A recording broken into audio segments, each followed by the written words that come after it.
स्वागत है।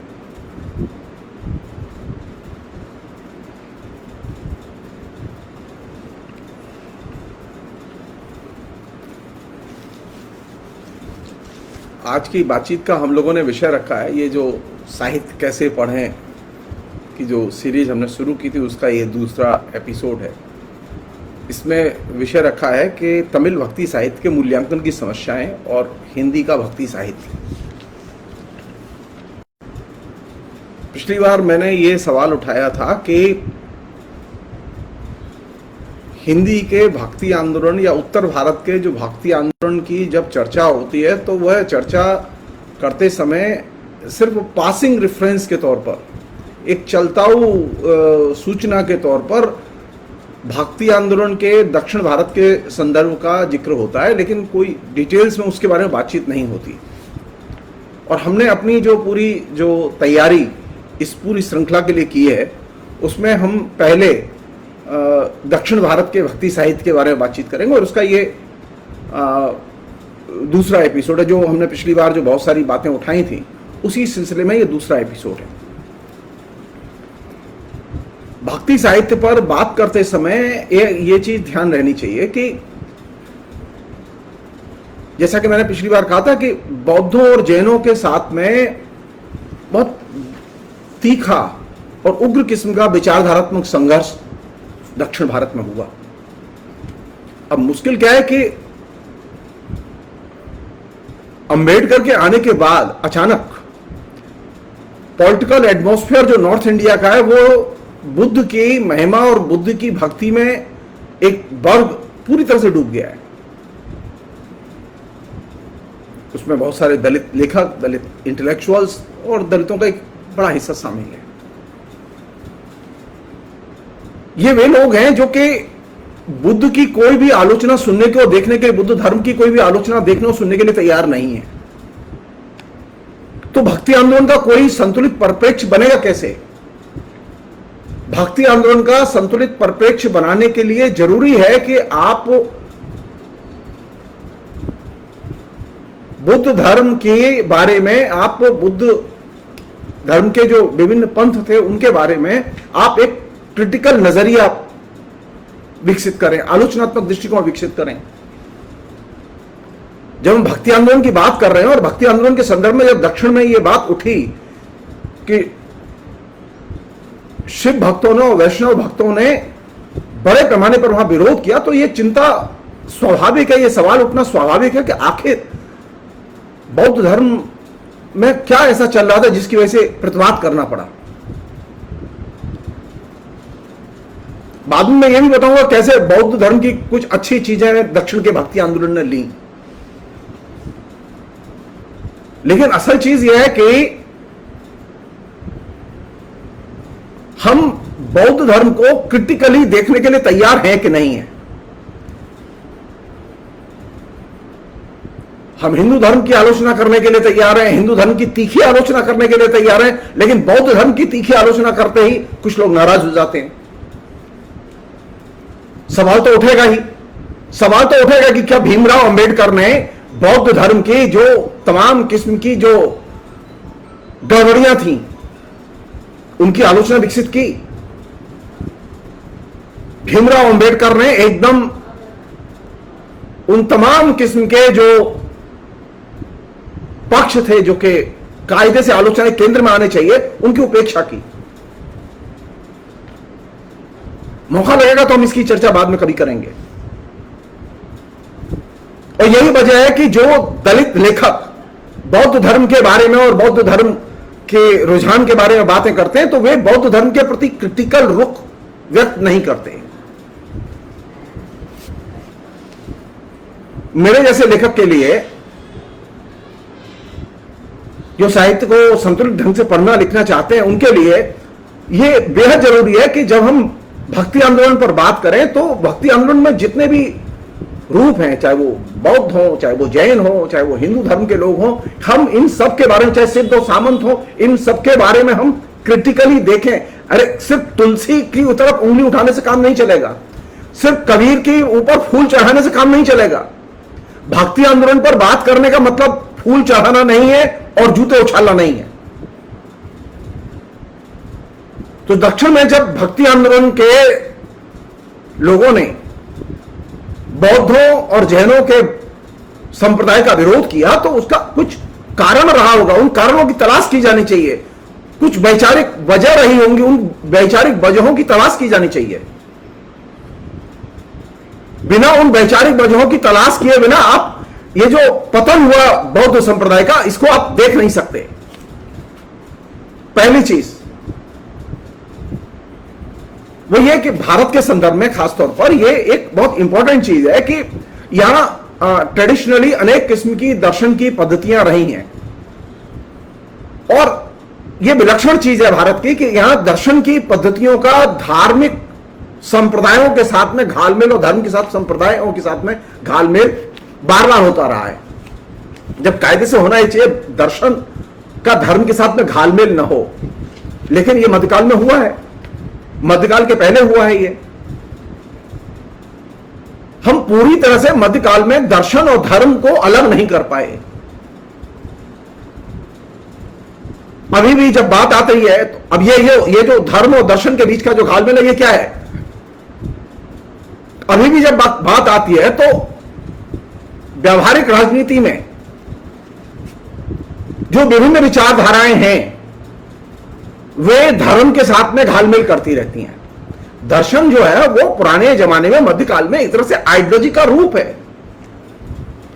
तो भारत की एक ये विशिष्ट प्रकृति है कि यहां धर्म और दर्शन के बीच में जो अलगाव होना चाहिए वो अलगाव पैदा ही नहीं होता, और जब भी कोई अलगाव पैदा करने की कोशिश की जाती है तो वो किसी न किसी बहाने वो अलगाव फिर टूट जाता है। तो मध्य युग में धर्म और दर्शन का जो मध्य युग के पहले जो एक अलगाव पैदा हुआ था वो अलगाव फिर ब्रेक किया और धर्म और दर्शन के बीच में एक मित्रता स्थापित हो गई। और ये जो पुरानी जो दार्शनिक प्रणालियां थी उनको धर्म संप्रदायों ने एक तरह से एडॉप्ट कर लिया और उसे अपने प्रोपेगेंडा का हिस्सा बना दिया।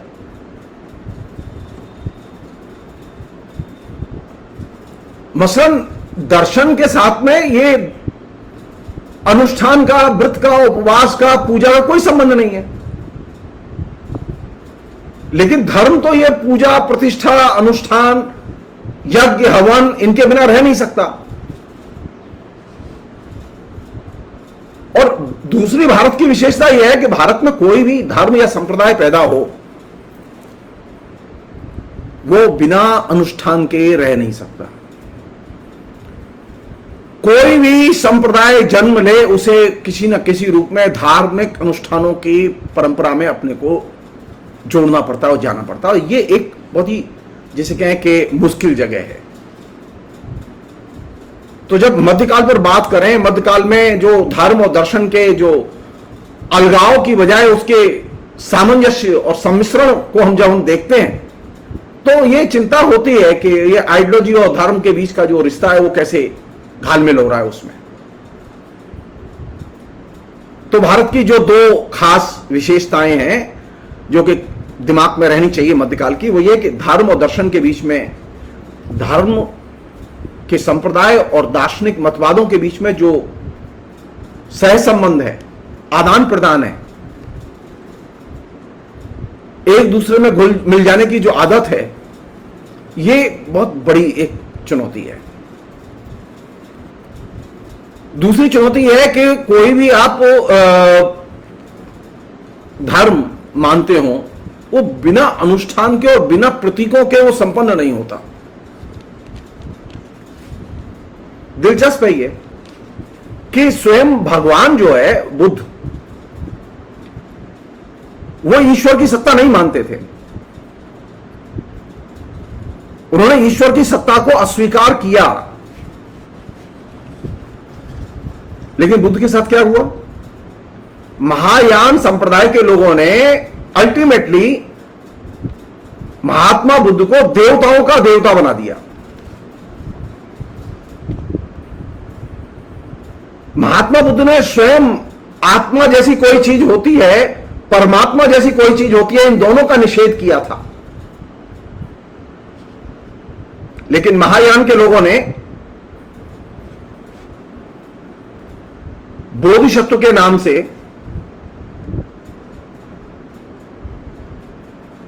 एक अवतार के रूप में शाक्य मुनि बुद्ध को अवतार के तौर पर प्रतिष्ठित कर दिया, उनकी पूजा होने लगी।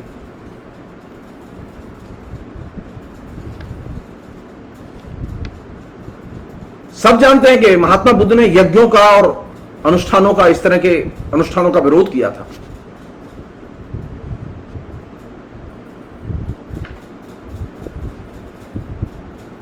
और इस बात पर जोर दिया था कि मनुष्य की जो मोक्ष है वो यज्ञों से नहीं होगी, वो धार्मिक अनुष्ठानों से नहीं होगी, बल्कि मनुष्य की मोक्ष तभी होगी जबकि वह उसके गुणों के आधार पर उसकी मोक्ष होगी। लेकिन जो महायान संप्रदाय के लोग आए, उन महायान संप्रदाय के लोगों ने महात्मा बुद्ध के इस नजरिए को एक सिरे से उलट दिया और उन्होंने इस बात पर जोर दिया कि मनुष्य की मोक्ष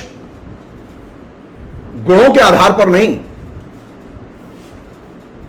बल्कि मोक्षदाता भगवान बुद्ध, अमर बुद्ध की कृपा पर निर्भर है।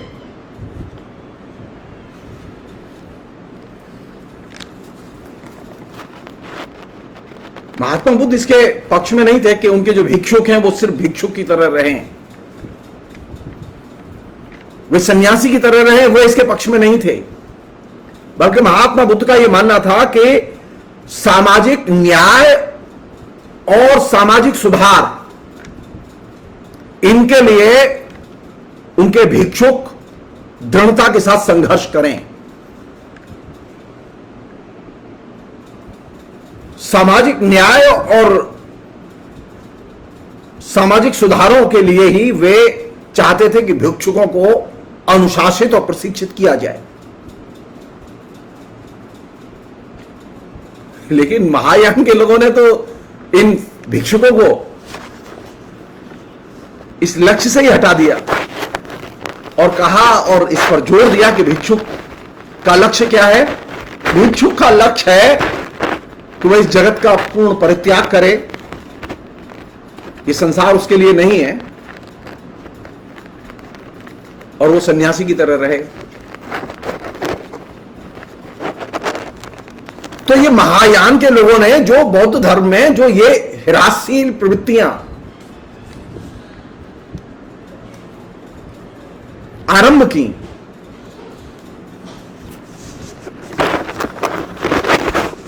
उन प्रवृत्तियों पर तो कभी बात ही नहीं होती, उनकी आलोचना ही नहीं होती।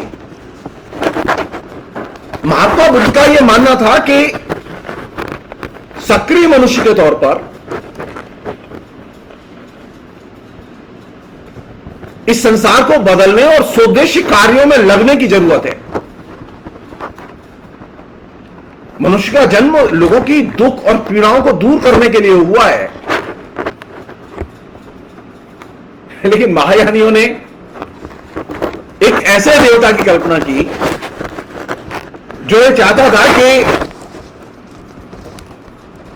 मनुष्य अपने जीवन की समस्याओं से दूर भाग खड़ा हो, जीवन के जो दुख सुख हैं, कष्ट हैं, आत्माएं के कष्ट हैं, इनसे वो दूर जाए और वो इनसे अलग रहे। यानी जो महात्मा बुद्ध के अनुयायी हैं, जो महायान संप्रदाय में आए, महायान संप्रदाय ने इस पर बार बार इंफेसिस दिया कि जगत की समस्याओं से दूर रहो, जीवन की समस्याओं से दूर रहो। हमारे बीच में ऐसे लोग हैं, आप एक चीज नोटिस करते होंगे, जो कि कैसे वो लिक्विड ढंग से वो महायान और उसका जो दृष्टिकोण हमारे जीवन में जाता है। हमारे जीवन में जितने दुख हैं, पीड़ाएं हैं, उसका कारण क्या है? हम लोग लिखते हैं फेसबुक पर, अमूमन लिखते हैं क्या? अज्ञान के कारण। ये पहले महायानी लोग थे जिन्होंने इस बात पर जोर दिया कि जीवन में जो कष्ट हैं, जो पीड़ाएं हैं, वो इसलिए हैं क्योंकि लोग अज्ञानी हैं। जबकि महात्मा बुद्ध का मानना यह नहीं था। महात्मा बुद्ध का मानना यह था कि जीवन में जो पीड़ाएं हैं, जो दुख है, उसका कारण है समाज में विषमताएं और असंगतियां हैं। तो एक अच्छे भिक्षुक का काम यह है कि वह इन असंगतियों और विषमताओं को चुनौती दे लेकिन महायानियों ने इसको बदल दिया और उन्होंने जोर दिया इस बात पर कि ये अज्ञानता की वजह से, हम लोग भी लिखते हैं फेसबुक पर, और ये चीज अब हिंदू धर्म के लिए भी मुफीद है, एक साधारण आदमी के लिए भी मुफीद है कि वो यही लिखे कि अज्ञान की वजह से ये हो रहा है। अरे अज्ञान की वजह से कोई चीज नहीं घट रही है समाज में। अज्ञान की वजह से न तो आपके यहां महंगाई आ रही है, न अज्ञान की वजह से नरेंद्र मोदी सत्ता में आए हैं, न अज्ञान की वजह से गरीब गरीब है और अमीर अमीर है, बल्कि सामाजिक असंगतियों और विषमताओं के कारण ये सारी चीजें घट रही हैं। तो बुद्ध के जो दृष्टिकोण में जो ये डिपार्चर था जिसे कि महायानियों ने पैदा किया, इस डिपार्चर को, इस वैचारिक परिवर्तन को जब तक हम समझेंगे नहीं,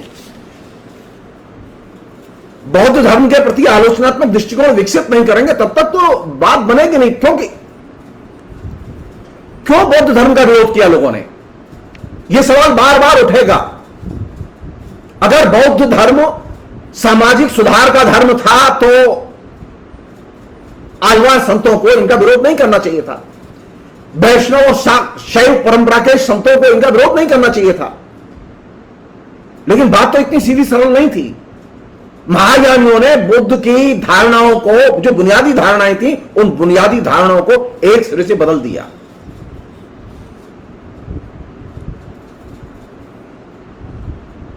बुद्ध धर्म का जन्म और महात्मा बुद्ध के विचारों का जन्म हुआ था एक प्रबुद्ध दर्शन के तौर पर, लोगों में सामाजिक चेतना पैदा करे। लेकिन महायान के लोगों ने तो इसे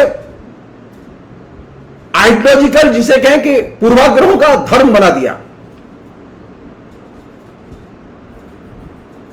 और अगर आइडियोलॉजिकल पूर्वाग्रह किसी धर्म में शामिल हो जाएंगे तो फिर तो जनता के साथ में उसकी टकराहट अपरिहार्य है, और यही यहां से वो चीजें शुरू होती हैं। मसलन महात्मा बुद्ध ने कभी यह नहीं कहा कि वे इसके पक्ष में है कि अलौकिकता नाम की कोई चीज होती है। उन्होंने कभी अलौकिकता का दावा भी नहीं किया। लेकिन महायानियों ने तो उन्हें अलौकिक बनाया ही नहीं, प्रचारित ही नहीं किया, बल्कि अलौकिक बना के उनको मूर्ति बना दिया और एक पवित्र मूर्ति के तौर पर उनकी स्थापना कर दी।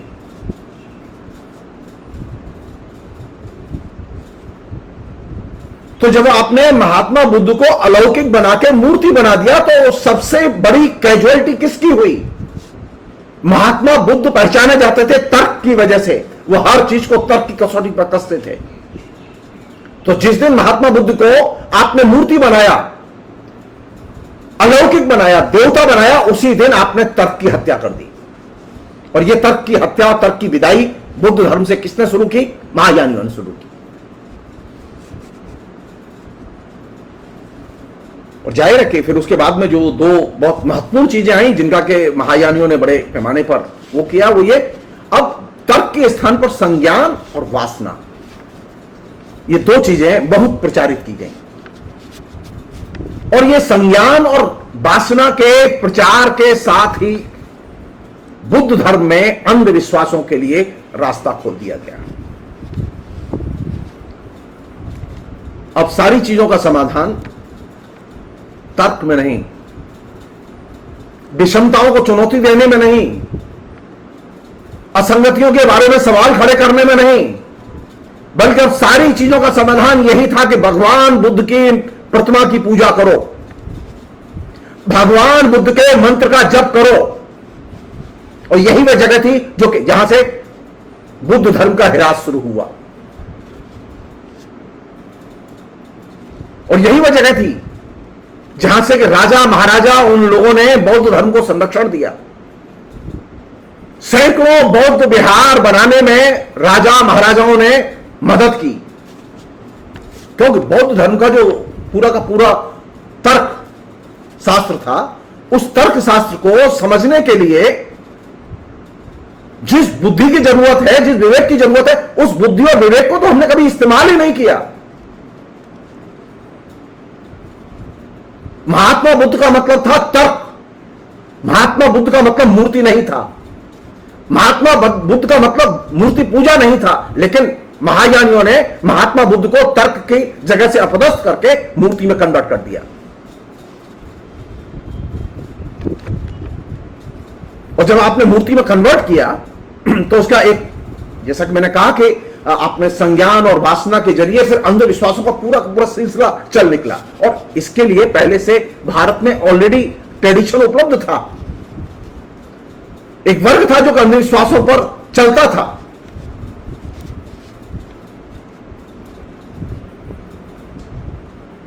तो चारों तरफ बौद्ध धर्म में भी कर्मकांड और तंत्र, इनकी भरमार शुरू हो गई, अंधविश्वासों की भरमार शुरू हो गई। एक बड़े आलोचक हैं और बहुत बड़े विद्वान हैं बसुबंधु, 5वीं शताब्दी के। उनकी एक अमर कृति है अभिधम्म कोश। अभिधम्म कोश में बसुबंधु ने लिखा है, कोट, और ये एक तरह से चेतावनी देते हुए लिखा है उन्होंने। और ये उसी दौर में है जिस समय ये बौद्ध धर्म का पतन हो रहा है। ये अभी अंबेडकर वाला युग नहीं और अंबेडकर के बाद वाला युग नहीं है। अंबेडकर और अंबेडकर के बाद वाले अंबेडकरवादियों ने बौद्ध धर्म पर पर्दादारी की है। बौद्ध धर्म के अंदर जो सनाद है उस सनाद से आंखें बंद की हैं। लेकिन बसवंत तो ऐसा नहीं करते। बसवंत ने लिखा है, चौंकाने वाली चीज है ये, उन्होंने लिखा है, कोट, इस युग का धर्म अपनी अंतिम सांसें गिन रहा है। बसवंत पर बहुत गहरा असर था महात्मा बुद्ध के विचारों का। बसवंत लिख रहे हैं कि इस युग का धर्म अपनी अंतिम सांसें गिन रहा है। यह ऐसा युग है जिसमें दुराचार और व्यभिचार का बोलबाला है। जो लोग मोक्ष प्राप्त करना चाहते हैं उन्हें अत्यंत सावधान रहना चाहिए। अनकोट।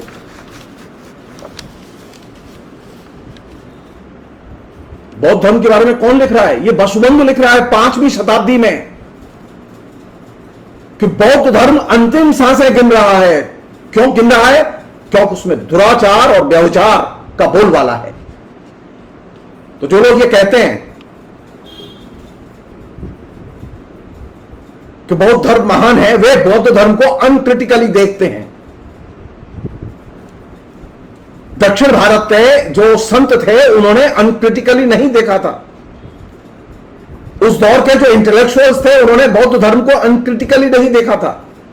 यहां तक कि नवजागरण के जो हिंदू धर्म के प्रणेता थे, पुरोधा थे, उन्होंने भी अनक्रिटिकली नहीं देखा। बौद्ध धर्म को अनक्रिटिकली देखने की परंपरा शुरू की अंबेडकर ने। अफसोस की बात है, राहुल सांकृत्यायन के अनक्रिटिकली बौद्ध धर्म पर चर्चा नहीं है। राहुल सांकृत्यायन बहुत ही निर्मम आलोचना विकसित करते हैं बौद्ध धर्म की। राहुल सांकृत्यायन भी बौद्ध थे, मार्क्सवाद छोड़ के बौद्ध बने।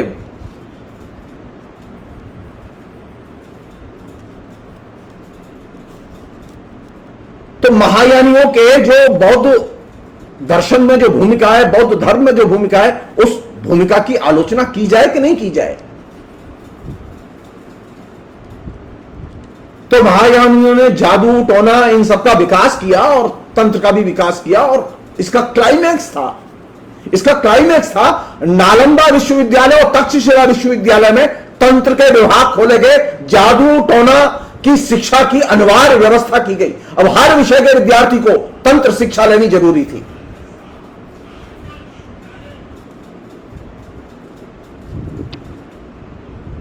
यह उस पतन का क्लाइमैक्स था। और तंत्र विद्या के लिए अब हर कक्षा के लिए अध्यापक रखने पड़े। कहां? नालंदा और तक्षशिला में भी इतना दबाव था महायानियों का।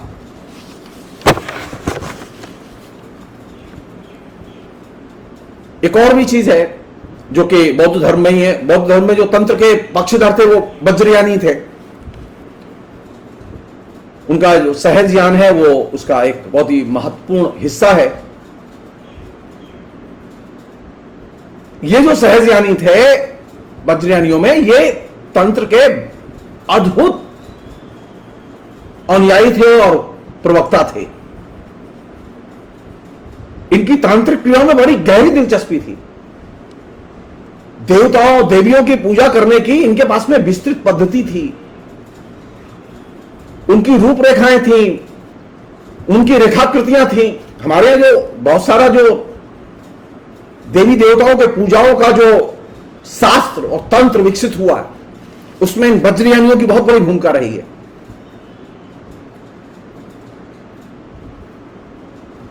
इन वज्रयानियों के पास में प्रत्येक देवी देवता के बारे में गाथाएं थी, मंत्र थे,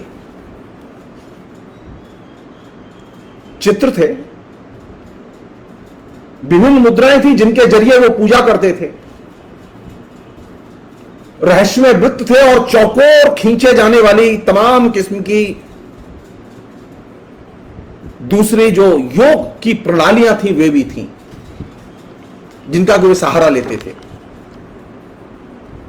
यहां तक कि उनके यहां यौनी और गैर यौनी संबंधी जो तांत्रिक क्रियाएं थी उनकी भी उपासना पद्धति की व्यवस्था थी।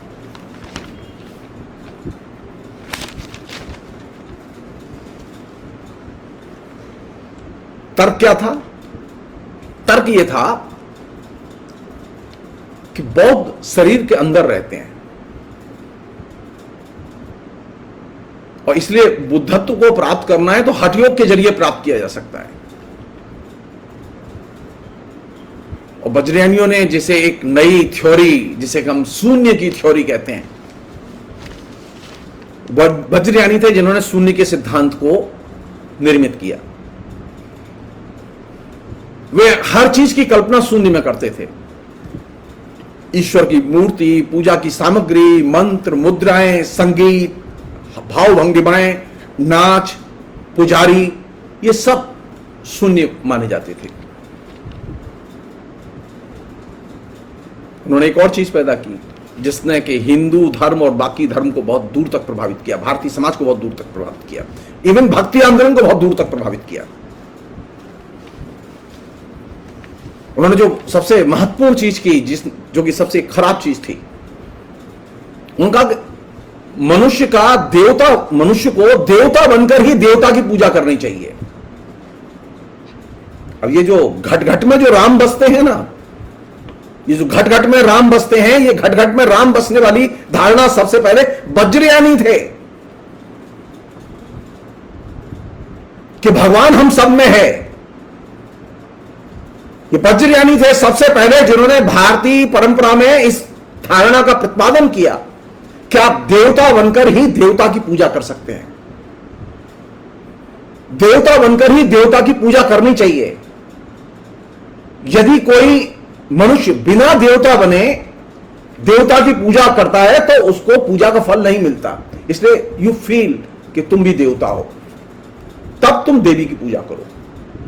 यू फील कि तुम भी देवता हो, तब तुम देवता की पूजा करो। यही वजह है कि वे लोग ये कहते थे कि देवता बन के अगर आप देवता की पूजा करेंगे तो आपको आनंद मिलेगा। और हिंदू धर्म ने इस चीज को बड़े पैमाने पर कैश किया।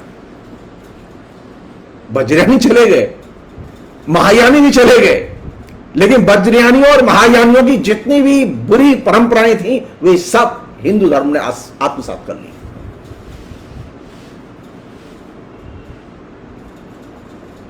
क्योंकि आपको शून्य में विलीन होकर ही बुद्धत्व की प्राप्ति होती है। ये जो वज्रयानी थे, इनके फेमस पंच मकार,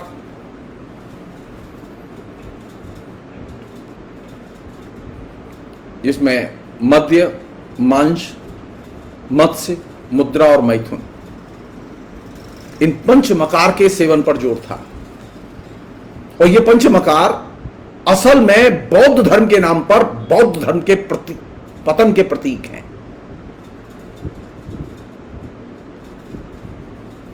मैं सीरियस हूं इस बात पर कि जो अंबेडकरवादी हैं, जो कि बुद्ध को अनक्रिटिकली देखते हैं, वे कम से कम वज्रयानियों और महायानियों के जो डिकेडेंट कल्चर के रूप हैं, जो हिरासशील वैल्यूज हैं, जो हिरासशील दृष्टिकोण है, जिसका महात्मा बुद्ध के बुनियादी दृष्टिकोण से कोई संबंध नहीं है, क्या उसका उन्होंने कोई क्रिटिक, आलोचनात्मक कोई दृष्टिकोण उसके बारे में विकसित किया? नहीं। क्यों? कहां परेशानी है इसमें?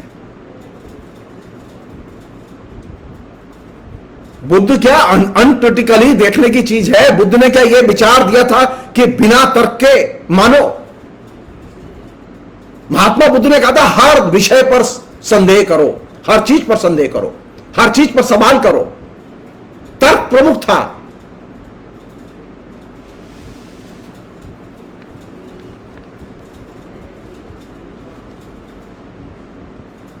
अब आप ये पंचमकार को अगर मान लेंगे, जैसा कि वज्रयानियों ने जोड़ दिया, तो ये तो बुद्ध धर्म का एकदम कंप्लीट रिवर्सल है।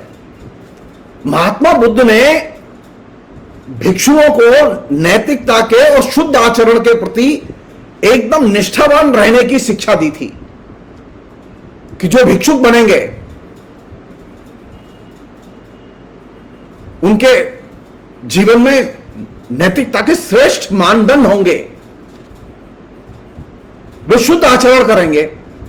अब आप देखिए, है ना हमारे यहां दलाई लामा के बहुत सारे अनुयायी, इतिहास उठा के देखिए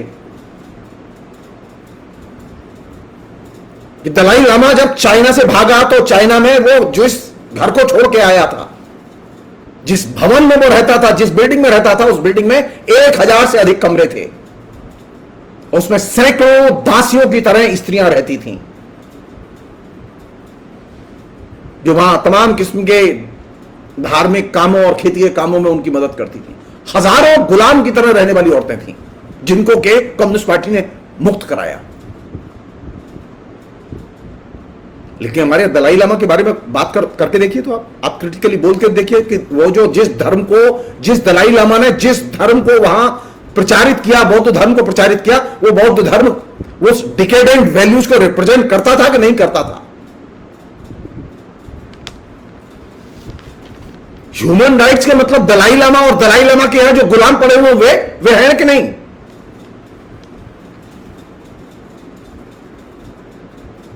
तो मूल बात यह है कि बौद्ध धर्म के प्रति क्या हमारे पास में कोई एक आलोचनात्मक विवेक, आलोचनात्मक नजरिया है कि नहीं? आलोचनात्मक नजरिए में दलाई लामा और उनका जो पंथ है वह भी आता है। आलोचनात्मक नजरिए में वे लोग भी आते हैं जो श्रीलंका में है, वे लोग भी आते हैं जो म्यांमार में है, जो हिंदू, जो गैर बौद्धों के ऊपर जो अत्याचार कर रहे हैं। सबसे ज्यादा सिंगलियों ने, जो कि बौद्ध धर्म के अनुयायी थे, उनमें बड़ी संख्या में, उन लोगों ने सबसे ज्यादा किस पर अत्याचार किया? तमिलों पर अत्याचार किया। हजारों तमिल मार दिए। अहिंसा का धर्म था, वो हिंसा के धर्म में बदल गया। म्यांमार में रोहिंग्या मुसलमानों, लाखों रोहिंग्या मुसलमानों को बेघर कर दिया, सैकड़ों लोग मौत के घाट उतार दिए गए।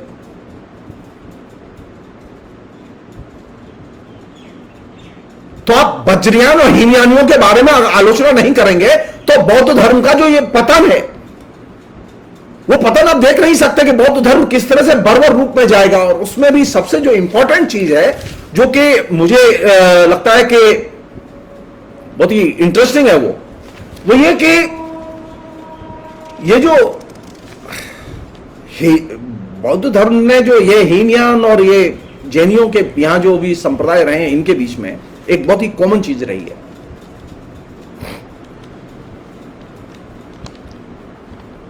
पहले मैं इसकी चर्चा करूं, ये जो वज्रयानी थे, इन वज्रयानियों ने कैसे इस पूरे के पूरे पंचमकार के जरिए महात्मा बुद्ध ने जिस नैतिकता की, जिस श्रेष्ठ जीवन मूल्यों की वकालत की थी, उनके आचरण की भिक्षुओं से वकालत की थी, उसको एकदम उलट दिया।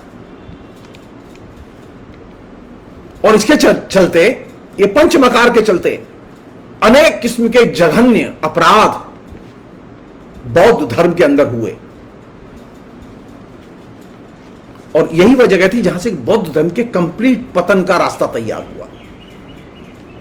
विवेकानंद, जिनके बारे में हम सब लोग जानते हैं, विवेकानंद बहुत ही सुलझे हुए आदमी, और बौद्ध की, महात्मा बुद्ध की उन्होंने विचारों की बड़ी प्रशंसा की है। महात्मा बुद्ध को बहुत मानते थे विवेकानंद। विवेकानंद ने जो महात्मा बुद्ध के बारे में लिखा है, उनके अनुयायियों के बारे में लिखा है, वो बहुत ही महत्वपूर्ण है। उन्होंने लिखा है, कोट, विवेकानंद ने कहा कि अपनी अद्भुत नैतिक क्षमता के बावजूद बौद्ध धर्म अत्यंत मूर्ति भंजक था और उसकी बहुत सी शक्ति मात्र नकारात्मक प्रयत्नों में बिखर जाती थी। फलतः उस देश का ही पतन हुआ जिसमें वह जन्मा था। उसके जो अवशेष बचे रहे वे अंधविश्वासों और कर्मकांडों से भरपूर थे। ये कर्मकांड उससे कहीं ज्यादा भद्दे थे जिन्हें दबाने का बौद्ध धर्म ने प्रयत्न किया था। यद्यपि वेदों में पशु बलि को वे आंशिक रूप से खत्म करने में सफल हुए, किंतु उसने देश को मंदिरों, मूर्तियों और चिन्हों और संतों की हड्डियों से पाट दिया। सबसे बढ़कर यह कि आर्यों, मंगोलों और आदिवासियों की जो उसने खिचड़ी तैयार की, उसके जरिए अचेतन रूप से उसने कई किस्म के बीभत्स वामाचारों के लिए रास्ता तैयार किया। यही कारण है कि महात्मा बुद्ध की शिक्षाओं के इस विकृत रूप को श्री शंकराचार्य और उनके सन्यासी दल को इस देश से खदेड़ने के लिए प्रयत्न करना पड़ा। अब ये वो परिदृश्य है जिसमें के पूरे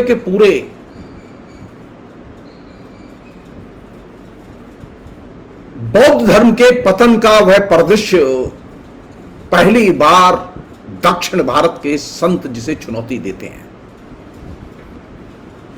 दक्षिण भारत के संत अचानक चुनौती नहीं देते, बल्कि बौद्ध धर्म का बहुत ही बड़े पैमाने पर जब ये हिरासशील रूप सामने आया तो वे चुनौती देते हैं। और ये वैष्णव संत जिनमें के शैव थे, उसमें विष्णु के, वे रामकृष्ण वाले नहीं हैं। वहां जो परंपरा है भक्ति आंदोलन की, वो परंपरा एकदम उत्तर भारत के भक्ति आंदोलन की परंपरा से एकदम भिन्न है।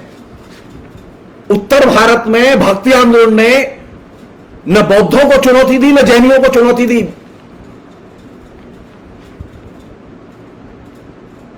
दक्षिण भारत के भक्ति आंदोलन के कवियों ने बौद्धों और जैनियों के विचारों को, उनके हिरासशील रूपों को बड़े पैमाने पर चुनौती दी। इसके कारण कई मुठभेड़ें भी हुई, टकराव भी हुए, युद्ध भी हुए। और दक्षिण भारत के जो आख्यान है, धार्मिक आख्यान है, वे इन टकरावों से और इन मुठभेड़ों से भरे पड़े हैं।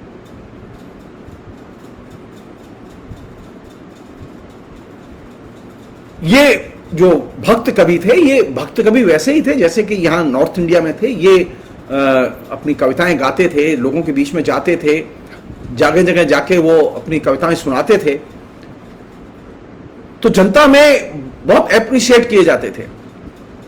और उन्होंने जनता को बौद्ध धर्म और जैन धर्म की जो हिरासशील प्रवृत्तियां और इनके जो हिरासशील रूप हैं उनके बारे में शिक्षित किया, उनके खिलाफ में संघर्ष चलाया एक तरह से। और पैरेलल, जैसा कि सब लोग जानते हैं कि इनको संरक्षण था, बौद्धों को पल्लव शासकों का संरक्षण था, तो पल्लव शासकों का पतन भी हुआ और चालुक्य वंश का उदय हुआ। और चालुक्य वंश के शासकों ने वैष्णव धर्म को स्वीकार किया।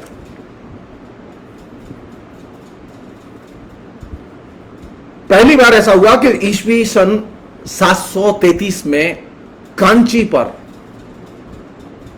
वैष्णव धर्म का एकाधिकार हुआ,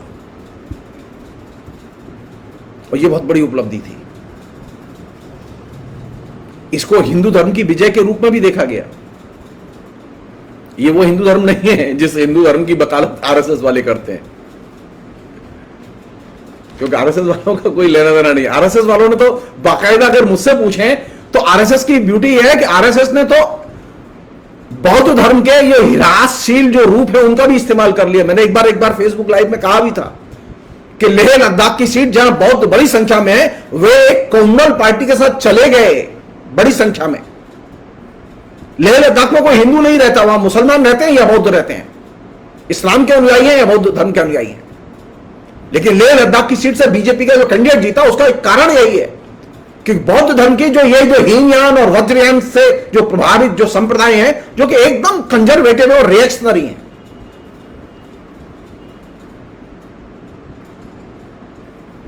जैन संप्रदायों को गहरी चुनौती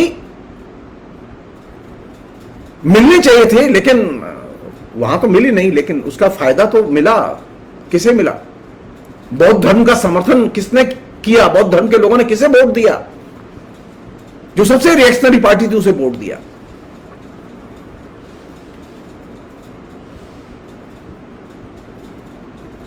एक और चीज है,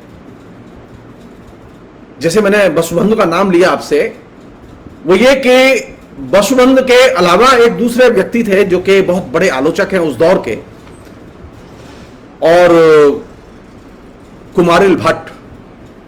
कुमारिल भट्ट ने बहुत विस्तार से बौद्ध के इस हिरासशील रूप को गंभीर चुनौती दी है और एक तरह से घृणा के रूप में लिखा है उसके बारे में।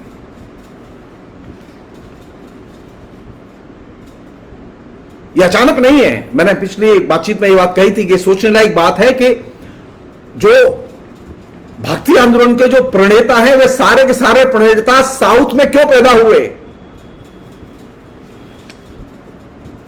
आलवार संत वहीं आए, नयनार वहीं आए, शंकराचार्य वहीं आए, रामानुज भी वहीं से आए, कंटिन्यूअसली। और इन सब में बौद्ध धर्म के इस जो तमाम जो इसका जो पतन हुआ, इसको पूरी चुनौती दी। इसलिए जो एक बहुत ही गंभीर सवाल उठता है हमारे बीच में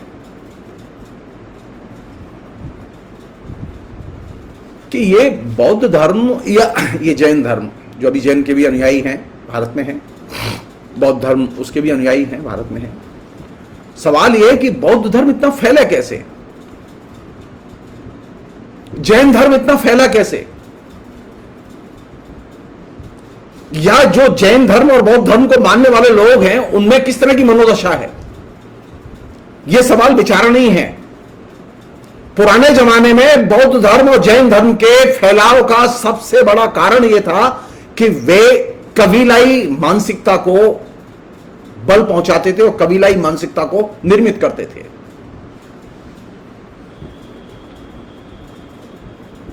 और यही वजह है कि बौद्ध पंथियों में और जैन पंथियों में एक टिपिकल किस्म की कबीलाई मानसिकता मिलती है।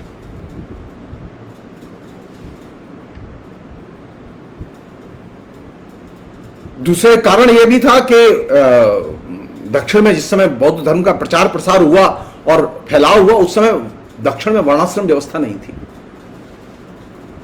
और ब्राह्मणवाद का प्रभाव नहीं के बराबर था। तो बौद्ध धर्म तेजी से वहां सफल रहा। लेकिन बौद्ध धर्म के जो हीनयान और वज्रयान की संप्रदाय के जो वैल्यूज सामने आए, उनकी जो हरकतें सामने आई, उसने जनता के अंदर बौद्धों के प्रति, बौद्ध धर्म के प्रति तेज अनास्था का विकास किया। और यही वह जगह थी जहां से कि आलवार संत, नयनार संत सीधे बौद्ध और जैन धर्म को चुनौती देते हैं। और यह चुनौती क्रिएटिव राइटिंग के तौर पर तो आती ही है, राजनीति में भी आती है।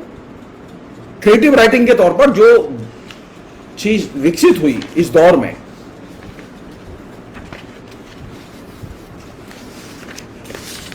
वो क्या थी? जो दिव्य प्रबंध नाम की जो पुस्तक जो 8 खंडों में उपलब्ध है, तो उस पुस्तक की ब्यूटी है कि पहली बार यह हुआ कि लेखकों ने संस्कृत में लिखने की बजाय जन भाषा में लिखना पसंद किया।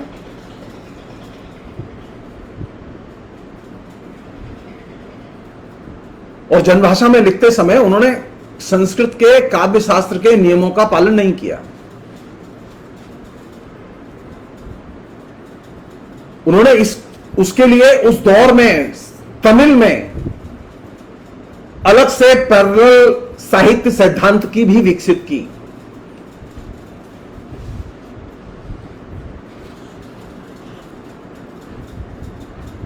भक्ति आंदोलन की जो तमिल में जो कविता है और जिसका के इम्पैक्ट नॉर्थ इंडिया में भी आया,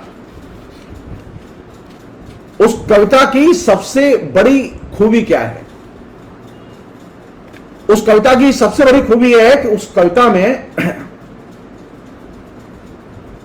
मतलब आप उसके किसी भी छंद को उठाएं, किसी भी एक छोटे से हिस्से को भी उठाएं, तो वहां कविता पूरी व्यवस्था का प्रतिबिंबित करती है। कविता खाली एक कविता नहीं है। ठीक यही चीज जो नॉर्थ इंडिया में जो कवियों ने लिखा है, वहां कविता में जो भी आप, जैसे आप कबीर की कोई पंक्तियां उठाते हैं, आप तुलसी की कोई पंक्तियां उठाते हैं, कोई दोहा उठाते हैं, कोई छंद उठाते हैं, तो तुलसी की छंद दोहा जो कविताएं हैं या कबीर की छंद दोहा जो कविताएं, इनमें जो सिस्टम है, उस सिस्टम का प्रतिबिंब, तो एक ऐसी काव्य भाषा, एक ऐसी शानदार नई वैकल्पिक भाषा तमिल के कवियों ने विकसित की, जिसको कि यहां बोरो किया गया, उधार लिया गया, जिसको सीखा गया। वो एक ऐसी भाषा थी जिसमें कि प्रत्येक कविता में समूची व्यवस्था व्यंजित होती थी। अब वो चाहे वो पंक्ति वही हो जिस पर कि बार बार लोग कहते हैं ढोल गवार शुद्ध पशुनारी, ये सब तारण के अधिकारी, ये एक व्यवस्था को प्रतिबिंबित करने वाली पंक्तियां हैं।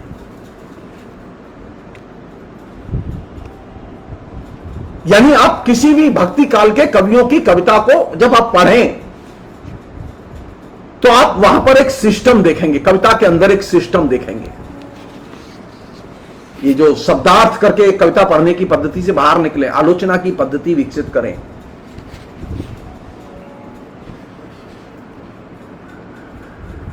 और दिलचस्प बात यह है कि ये जो सिस्टम है प्रत्येक कविता में,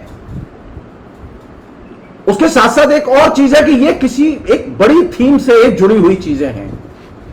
यानी वो जो कविता है जिसमें कि सिस्टम व्यंजित हो रहा है, वह किसी बड़ी थीम से जुड़ा हुआ है।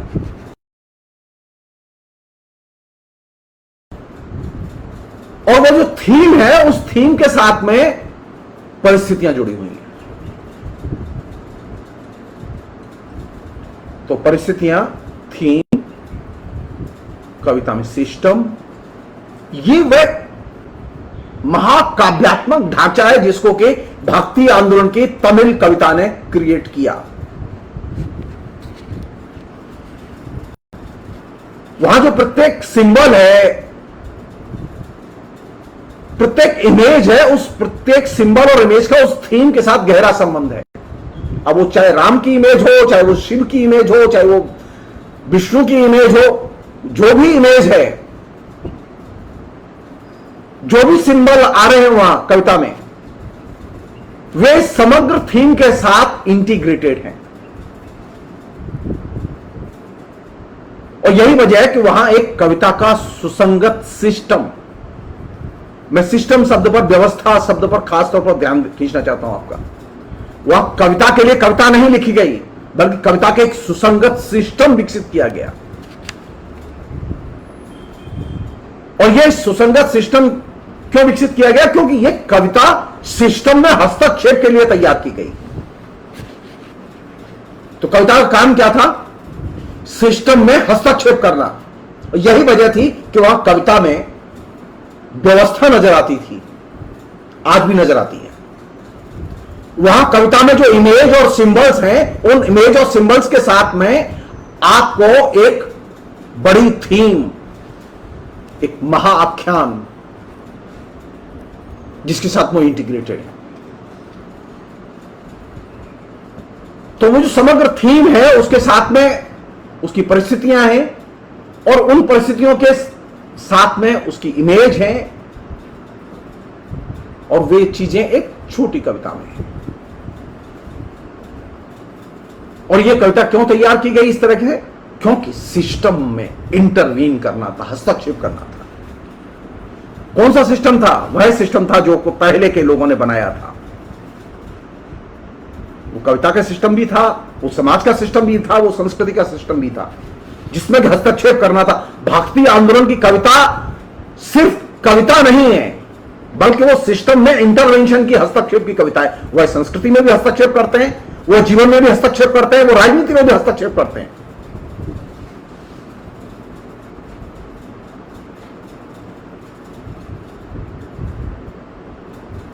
वे अपनी कविता में ऐसी भाषा का इस्तेमाल करते हैं जिस भाषा को स्कॉलर इस्तेमाल नहीं करते। जो विद्वानों की भाषा है वो उस कविता की भाषा नहीं है, बल्कि वे उस भाषा का इस्तेमाल करते हैं जिसे कि जनसाधारण की भाषा कहते हैं। इसलिए ये कविता सृजनात्मक तौर पर ज्यादा ताकतवर है और ये अपने को एलीट से, अविजन से अपने को अलग करती है। और यही वह चीज थी जो कि उत्तर भारत की हिंदी की कविता में भी बाद में विकसित हुई। लेकिन इसके सबसे बड़े प्रयोगकर्ता, पुरस्कर्ता तो तमिल साहित्य के लेखक थे, भक्ति आंदोलन के लेखक थे। और ये एक और चीज थी जिसके कारण वो कविता बहुत ही इंपॉर्टेंट कविता है, जो कि तमिल में लिखी गई है। तो वहां सांस्कृतिक और भाषिक संरचनाएं कविता में इंटीग्रेटेड है। ये सांस्कृतिक और भाषिक संरचनाएं उसी तरह से कबीर में अलग तरीके से भोजपुरी की भाषा और उसकी संस्कृति की संरचनाएं इंटीग्रेटेड है। अवधी की संरचनाएं और संस्कृति जायसी के यहां और तुलसी के यहां इंटीग्रेटेड है। वही स्थिति ब्रजभाषाई कवियों की है।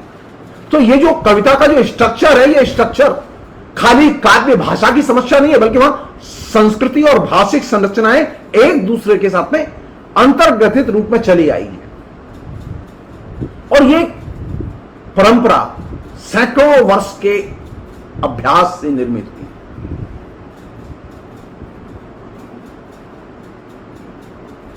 और इस परंपरा ने सिर्फ साहित्य का निर्माण नहीं किया, बल्कि संस्कृति का निर्माण किया। और संस्कृति के निर्माण के बारे में वे बड़े विस्तार से, प्रमोद शाह जी ने एक बात पूछी है और लिखी है, तो मैं उससे पहले पढ़ लूं। उन्होंने कहा है कि बौद्ध धर्म के बारे में बहुत सरलीकृत धारणाएं। जी नहीं, प्रमोद शाह जी, आपकी जानकारी के लिए बताऊं, जितने भी राहुल सांकृत्यायन से लेके के दामोदरन से लेके दक्षिण भारत की संस्कृति और सभ्यता पर जिन लोगों ने काम किया, उन सभी लोगों ने वज्रयान और हीनयान के जो हिरासशील वैल्यूज थे उनके बारे में विस्तार से लिखा है। आप चाहे तो पढ़ सकते हैं। मुसीबत यह है कि हमारे यहां बौद्ध धर्म की क्रिटिकल आलोचना सुनने के लिए लोग तैयार ही नहीं है। आप स्वयं उसमें शामिल हैं, क्योंकि आप उसे सुनने के लिए और मानने के लिए तैयार नहीं है।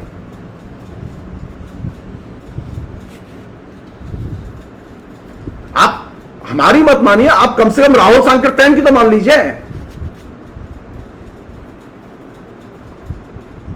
बौद्ध धर्म का पतन का कारण था हीनयान और महायान की हिरासशील प्रवृत्तियां। और यह अनडिस्प्यूटेड फैक्ट है। यह अनडिस्प्यूटेड फैक्ट है कि तक्षशिला और नालंदा विश्वविद्यालय में तंत्र की अनिवार्य शिक्षा को हर विषय में अनिवार्य किया गया। यह अनडिस्प्यूटेड फैक्ट है। और आपको लगता है कि ये सरलीकृत धारणाएं हैं, ये सामान्य चीजें हैं, इन्हें ऐसे ही कहा जा रहा है? जी नहीं। एक और चीज है, ये हिंदू धर्म में जो तंत्रवाद है, ये तो बाद में आया, ये ध्यान लीजिए आप। हिंदू धर्म का तंत्रवाद और उसका असर दूसरे तरह से, इसकी चर्चा बाद में कर लेंगे।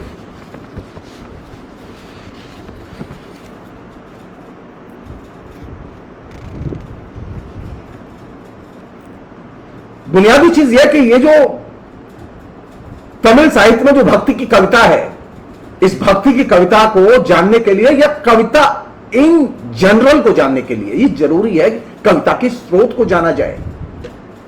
कविता किस स्रोत से अपनी ऊर्जा या अपने तत्वों को ग्रहण कर रही है।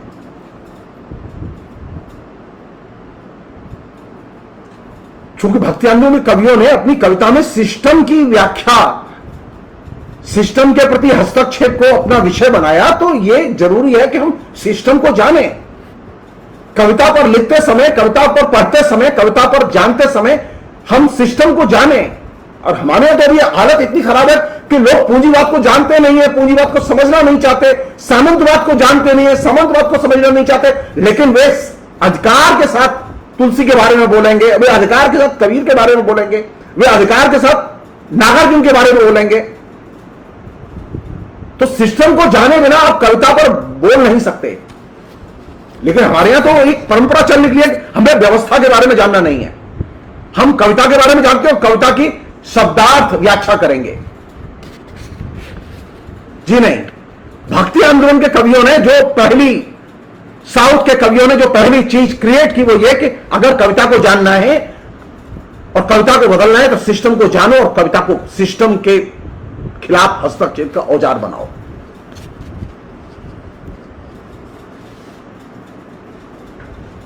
उन तमाम व्याख्याओं को जानो जो कि इतिहासकारों ने और राजनीतिक विशेषज्ञों ने लिखी हैं सिस्टम के बारे में।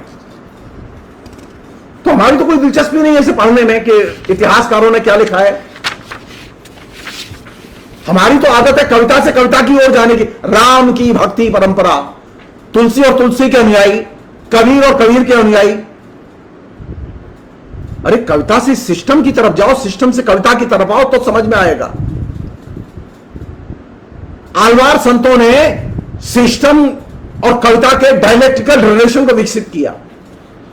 उन्होंने सिस्टम को जाना और सिस्टम में हस्तक्षेप किया और सिस्टम में हस्तक्षेप के लायक कविता को विकसित किया, उसका ढांचा बनाया।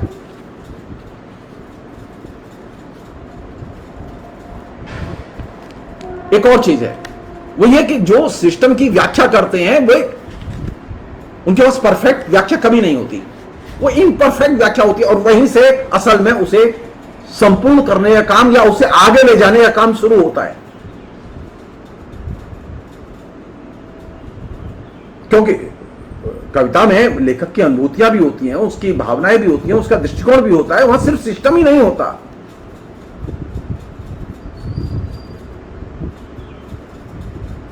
कविता में ज्योग्राफी भी होती है, जातिगत भिन्नताएं और जातिगत गुण भी होते हैं। कविता में साइकोलॉजी भी होती है, मनोविज्ञान भी आता है। लेकिन हम तो सिर्फ कविता में वो खाली ढोल गमार सूत्र प्रश्नारी, तो बिना स्थानीय संस्कृति के रूपों के, सिस्टम के रूपों के अध्ययन के बिना आप कविता को समझ नहीं सकते।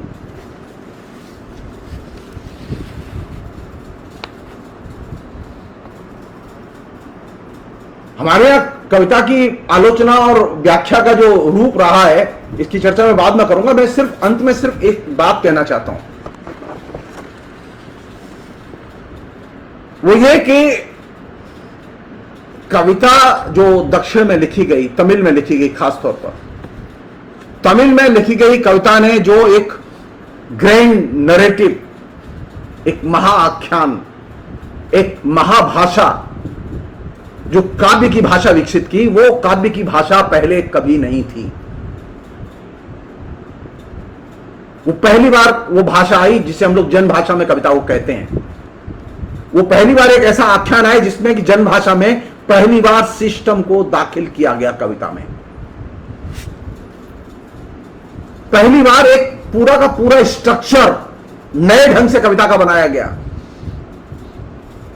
यहां व्यवस्था भी थी, यहां थीम भी थी, यहां इमेज भी थी, यहां चरित्र भी थे, यहां सांस्कृतिक वैचारिक जो व्यवस्था के रूप हैं उनको चुनौती देने वाले रूप भी थे।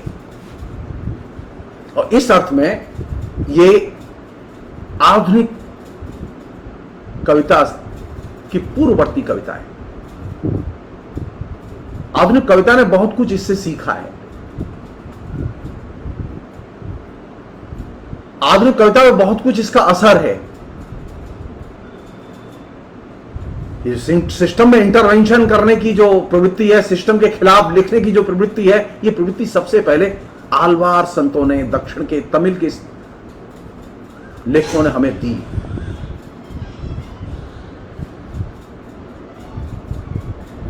और क्या नई चीजें हो सकती हैं इसमें, कौन सी ऐसी चीजें हैं जिन पर हमें विचार करना चाहिए, वे कौन से नए सवाल हो सकते हैं। उसमें सबसे बड़ा सवाल यह है कि सिस्टम और कविता के बीच के डायलेक्ट्रिकल रिलेशन को हम कैसे खोलते हैं। हमारे यहां की जो अधिकतर हिंदी की जो आलोचना है, उस हिंदी की आलोचना की यह सबसे बुनियादी कमजोरी है कि वह कविता और व्यवस्था के बीच के द्वंद्वात्मक संबंध को उद्घाटित नहीं करती, उसे एड्रेस ही नहीं करती, उसकी समस्याओं को उठाती ही नहीं है। वो व्याख्या तो करती है,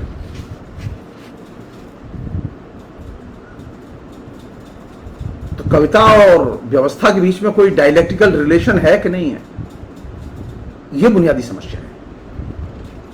और यह बुनियादी समस्या किसने खड़ी की? यह बुनियादी समस्या खड़ी की तमिल भक्ति साहित्य के लेखकों ने, क्योंकि उन्होंने कविता में सिस्टम को इंटीग्रेट करके पेश किया। उन्होंने जो छंद लिखे, उन्होंने जो दोहे लिखे, उन्होंने जिन काव्य रूपों का निर्माण किया, उनके प्रत्येक काव्य रूप के साथ में व्यवस्था इंटीग्रेटेड है। आप 4 पंक्तियां पढ़िए, 6 पंक्तियां पढ़िए, आपको वहां व्यवस्था मिलेगी। सवाल यह है कि क्या व्यवस्था के बिना कविता पढ़ी जा सकती है? क्या व्यवस्था से आंख बंद करके कविता पढ़ी जा सकती है? क्या सामाजिक राजनीतिक व्यवस्था से विरक्त होकर कविता पढ़ी जा सकती है, कविता लिखी जा सकती है? जी नहीं। और यही वह बड़ी चीज थी जिसने कि एक बड़े राजनीतिक परिवर्तन की कविता के तौर पर भक्ति आंदोलन की कविता को कन्वर्ट किया। और ये दक्षिण के आलवार संतों की बहुत बड़ी उपलब्धि थी, क्योंकि वे जैन और बौद्ध धर्म के जो आइडियोलॉजिकल जो मूल चिंताएं थी, जो नए जो रूप उनके पैदा हुए थे, उन सबको वो चुनौती देते हैं एक सिरे से। फिर मैं रिपीट कर रहा हूं, सोचें लोग कि रामानुज दक्षिण में ही क्यों पैदा हुए, कोई रामानुज हिंदी भाषी क्षेत्र में क्यों नहीं पैदा हुआ, कोई शंकराचार्य हिंदी भाषी क्षेत्र में क्यों नहीं पैदा हुआ, कोई आलवार संत पहले हिंदी में क्यों नहीं पैदा हुआ, आलवार संत दक्षिण में क्यों पैदा हुए, नैनार संत दक्षिण में क्यों पैदा हुए, वे पहले यहां होते। बेहतर तो यह होता कि 5वीं 4वीं शताब्दी में, 6ठी शताब्दी में भक्ति आंदोलन उत्तर भारत में शुरू होता, फिर दक्षिण भारत में जाता। सवाल तो उठेगा,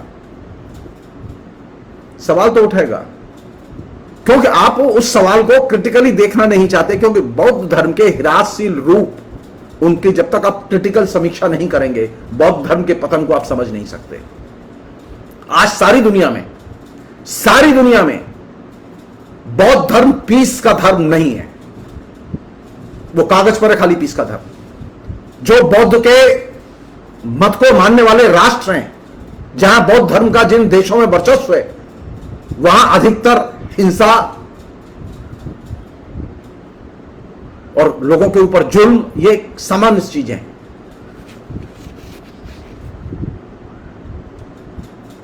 तो एक हिंसा के धर्म में कैसे एक धर्म परिवर्तित हो गया, ये सोचना होगा। फिलहाल इतना ही। बहुत बहुत शुक्रिया, थैंक यू।